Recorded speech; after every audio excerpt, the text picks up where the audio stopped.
بسم اللہ الرحمن الرحیم 26واں پارہ ہے، سورہ کاف شروع کر رہے ہیں۔ یہ بھی حوامیم میں سے ہیں۔ پہلی آیت کچھ اس طرح شروع ہوتی ہے کہ اللہ کی کتاب حق کے ساتھ آ چکی ہے اور آسمان اور زمین کی ہر چیز مقررہ مدت تک امتحان میں ہے۔ کفار نے ایک اور اعتراض کیا نبی پاک صلی اللہ علیہ وسلم پر کہ نعوذ باللہ یہ قرآن خود گھڑ لیا گیا ہے۔ بالفرض اگر خود گھڑ بھی لیا ہوتا تو حضور صلی اللہ علیہ وسلم فرماتے ہیں تو مجھے اللہ کے عذاب سے کون بچاتا؟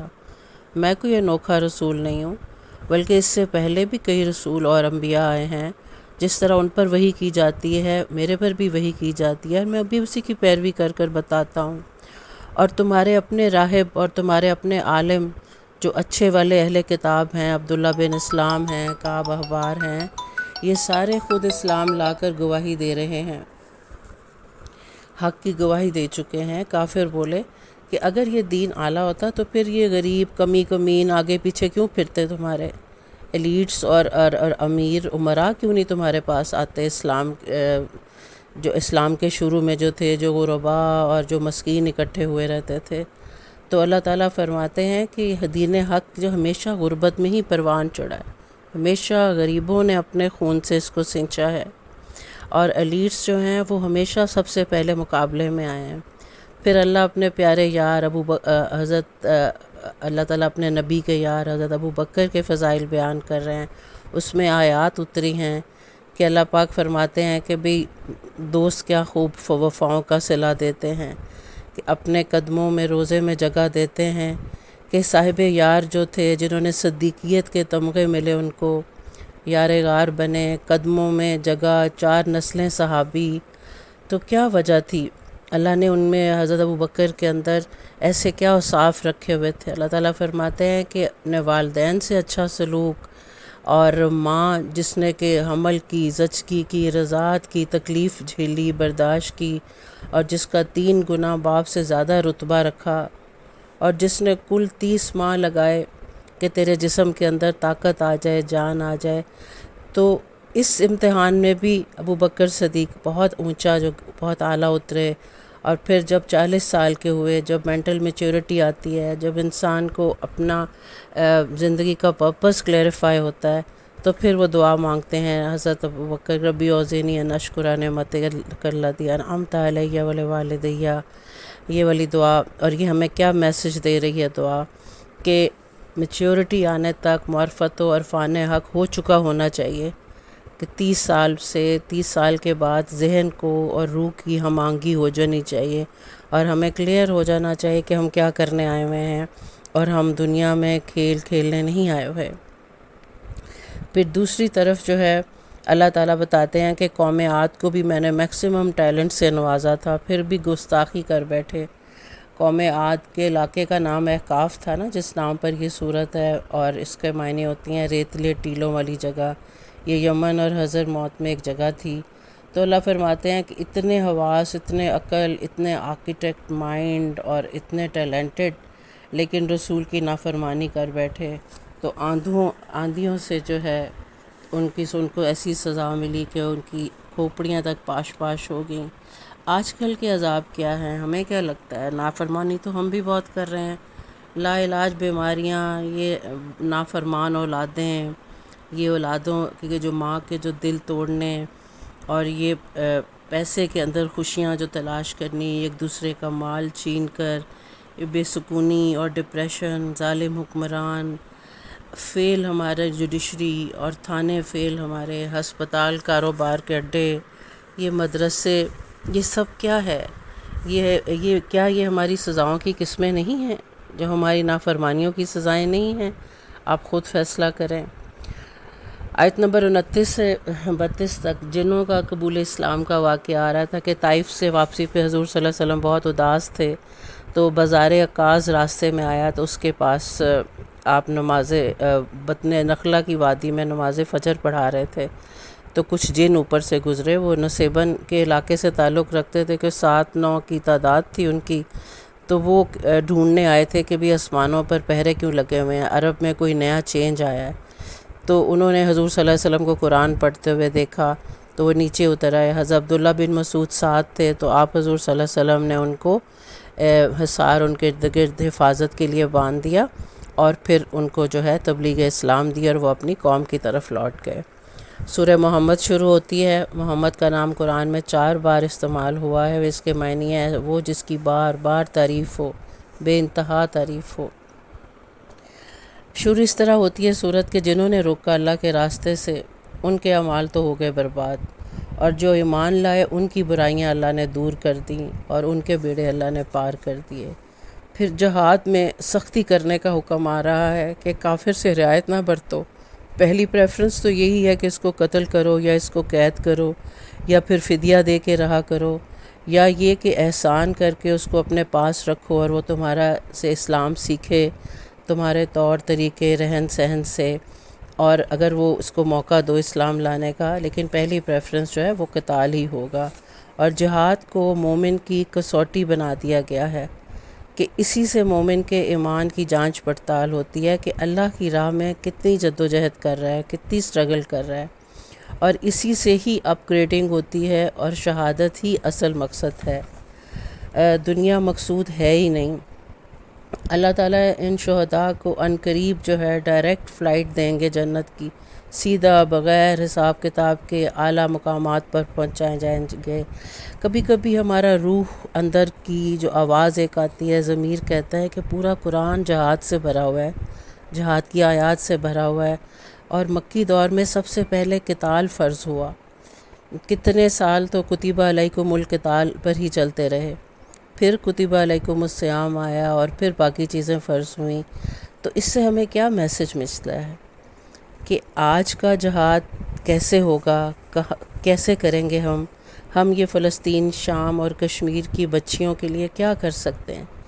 ہاں، ہم یہ ضرور کر سکتے ہیں کہ لاکھوں پوسٹ جو ہیں سوشل میڈیا پر لگائیں اور سوشل میڈیا پر شور برپا کر دیں، اور جو جا سکتے ہیں وہاں پر جا کے کھڑے تو ہوں، کم از کم ان کو بتائیں کہ تو صحیح کہ بھئی ہم ہیں، کہ ہم پتہ کرنے آئے ہیں کہ جی کیا ہوا ہے ہماری بچیوں کے ساتھ۔ اور دوسری طرف جو ہے کفار کو جہنم میں ڈالنے سے پہلے اللہ تعالیٰ کہتے ہیں ہم دنیا میں خوب کھلا پلا رہے ہوتے ہیں، دنیا پوری طرح ان کو کھول دیتے ہیں کہ جاؤ کھا لو، جتنی دنیا اڑانی ہے اڑاؤ، جیسے تم ذبح سے پہلے اپنے چوپائے کو کھلاتے پلاتے ہو۔ تو اللہ کے نبی آپ تسلی رکھیں، حضور صلی اللہ علیہ وسلم کو اللہ تسلی دے رہے ہیں، اور وہ استغفار کرتے رہیں، اور امت کی تعلیم کے لیے، امت کے بلند درجات کے لیے دعا کریں۔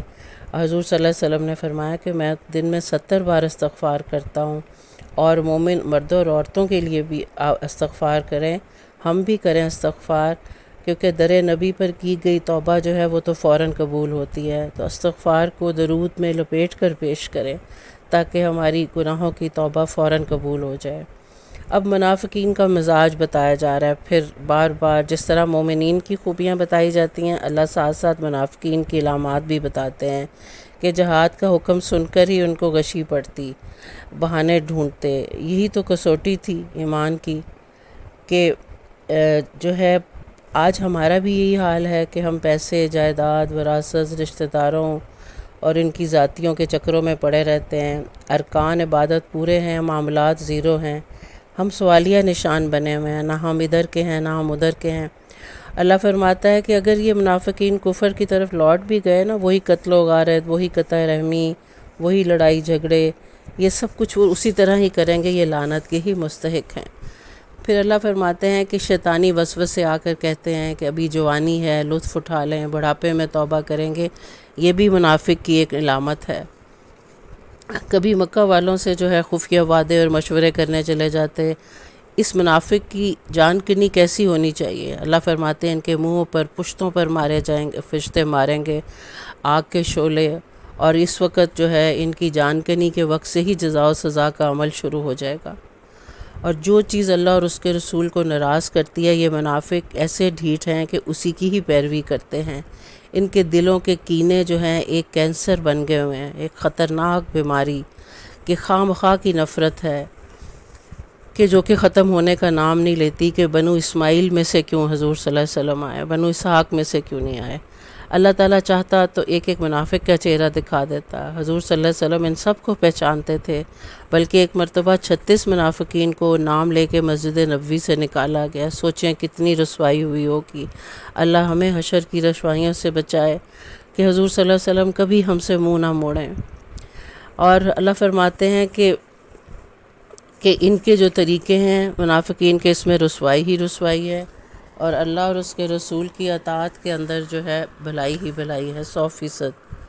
اور جنگ میں جو ہے کمزور ہونے کی وجہ سے صلح کی طرف مت بڑھو، فتح تمہاری ہے، بازی تمہارے ہی ہاتھ میں ہے، بس حوصلہ رکھو اور میدان کے اندر جو ہے بہادری دکھاؤ، اور یہ دنیا جو ہے یہ کھیل تماشا ہے، اس سے نہ ڈرو، نہ وہم کرو، سب کچھ فنا ہو جانا ہے۔ اگر آقا صلی اللہ علیہ وسلم مال طلب کریں تو صدیق کی طرح سب کچھ پیش کرو، کیونکہ غنی کے لیے اللہ اپنے خزانے کھول دیتا ہے۔ بخل نہ کرو، نہ بھولو کہ اللہ غنی ہے اور تم فقیر ہو، اور تم نہیں کرو گے تو اللہ کسی اور قوم سے اپنا کام کروا لے گا۔ سورہ فتح شروع ہو رہی ہے، آج کل ہمیں بہت پڑھنی چاہیے فلسطین، کشمیر، شام کے لیے۔ اس طرح شروع ہوتی ہے اِنَّا فَتَحْنَا لَكَ فَتْحًا مُبِينًا، کہ سمجھ لو کہ فتح واضح ہو ہی گئی۔ وہ 6 ہجری میں جو آپ نے خواب دیکھا تھا کہ آپ صحابہ کے ساتھ عمرہ کر رہے ہیں، تو آپ اس کی تعبیر کے لیے 1400 صحابہ کو لے کر مکہ کی طرف روانہ ہوئے احرام باندھ کے۔ راستے میں صلح حدیبیہ کے مقام پہ روک لیے گئے۔ سہیل بن عمر کفار کا نمائندہ آ گیا کہ جی آپ کو ہم اجازت نہیں دے رہے عمرہ کرنے کی۔ حضرت عثمان مکہ گئے، انہوں نے مسلمانوں کی طرف سے نمائندگی کی اور قریش کو یقین دلایا کہ ہم جنگ کی نیت سے نہیں آئے۔ جس طرح باقی سارے عرب کے لوگ حاجی بن کر آتے ہیں، اسی طرح ہم بھی عمرہ کر کے لوٹ جائیں گے، کعبہ تو سب کا ہے تو ہمیں بھی آنے دیں۔ بہرحال ایک معاہدہ ہوا کہ اس سال واپس جائیں، اگلے سال آئیں، اور 10 سال تک جنگ بندی ہوگی، ہماری آپس میں کوئی جنگ نہیں ہوگی، تاکہ پتہ چلے کہ ہم پیسفل ٹرمز پر آ گئے ہیں۔ اور اگر مسلمان کوئی بھاگ کر مکہ سے مدینہ گیا تو اس کو واپس کیا جائے گا۔ بہرحال تمام شرائط کفار کے حق میں جا رہی تھیں، لیکن آپ نے پھر بھی قبول کر لیا اور واپسی کا حکم دے دیا۔ مسلمان بہت اداس تھے، اللہ نے ان کے دلوں پہ سکینت نازل کی، یہ آیات اتری کہ انشاءاللہ بہت بڑی فتح مکہ آگے آنے والی ہے، منتظر ہے، اپنا ایمان بڑھاؤ، نبی کی اطاعت کرو۔ اور مشرک منافق جو مرد اور عورتیں جو بدگمانی کر کے گردش ایام کی لپیٹ میں ہوں گے، کہ جو منافقین عورتیں اور مشرک جو تھے جو کہ خوش ہوتے تھے مسلمانوں کی تکلیف پر، اللہ فرما رہے ہیں بالآخر ان کا انجام جو ہے جہنم کی لپیٹ ہے۔ پھر ایک اوتھ اور ایک حلف لیا گیا جس کو بیت رضوان کہتے ہیں۔ وہاں پر جو ہے صحابہ نے حضور صلی اللہ علیہ وسلم کے ہاتھ پر یہ وعدہ کیا کہ اگر حضرت عثمان کی شہادت کی افواہ سچی نکلی تو ہم سب جان لڑا دیں گے اور مکہ والوں سے بدلہ لیے بغیر نہیں جائیں گے۔ اس پر کفار مکہ ڈر گئے اور روب میں آ گئے، اور انہوں نے فوراً حضرت عثمان کو رہا کر دیا۔ ادھر سے مدینہ کے منافق جو تھے وہ حضور صلی اللہ علیہ وسلم کی واپسی پر حسب عادت جھوٹے بہانے اور عذر پیش کرنے کی تیاری کر رہے تھے۔ ان کا خیال تھا کہ مسلمان مکہ سے کہاں سلامت واپس آئیں گے، مکہ والوں نے تو ان کو چھوڑنا ہی نہیں ہے زندہ۔ لیکن اللہ فرماتے ہیں ان منافقین کے لیے بھی بھڑکتی ہوئی آگ ہے، اور جو لوگ حدیبیہ میں نہیں شامل ہوئے ان 1400 صحابہ کے علاوہ، وہ اب کسی بھی جہاد میں نہیں جا سکتے۔ یہ بھی ان کا لٹمس ٹیسٹ تھا کہ یہ کتنے ایمان کے اندر ہیں، کتنے پرسنٹ اور کتنے پرسنٹ نفاق میں ہیں۔ اس کے علاوہ جو اندھے بوڑھے اور معذور جو جہاز سے جو مستثنی لوگ ہیں، ان کے لیے جو وظیفے مقرر کیے جائیں اور ان کو ہیلپرز اور ان کو اٹینڈنٹس دیے جائیں تاکہ ان کی زندگی آسان ہو۔ اللہ بیت رضوان والوں سے خوب راضی ہوا اور ان کو واپسی میں غزوہ خیبر سے خوب مال غنیمت ملا اور سکینت بھی ملی، اور مکہ والوں پر ارد گرد کے تمام قبائل پر رعب بھی پڑ گیا۔